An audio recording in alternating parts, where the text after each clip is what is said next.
12 নম্বর অঙ্কের সমাধান দেখব। কত নম্বর? 12 নম্বর। 12 নম্বর অঙ্কে কি বলা হয়েছে যে রাজীবের মায়ের কাছে 5580 টাকা ছিল, বাজারে যাওয়ার আগে তিনি আরো, তো এই টাকাটাকে আমরা কি করব?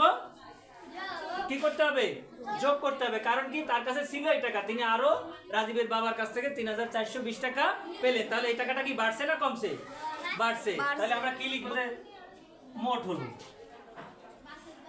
মোট মোট হলো, মোট কত হলো বলো তো?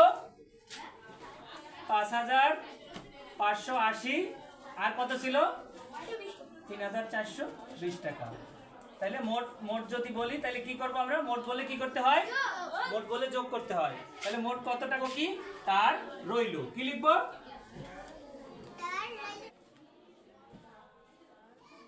রইল 9000।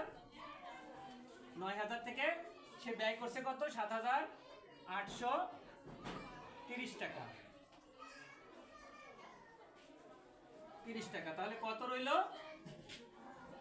আমরা দেখি কত রয়, বিয়োগ করে 0 0 0 বসালাম। 3 আছে কত হলে 10 হবে? 7, হাতে 1, 8 আর 1 9, 9 আছে কত হলে 10 হবে? 1 1। তার মানে তার কাছে কত রইল?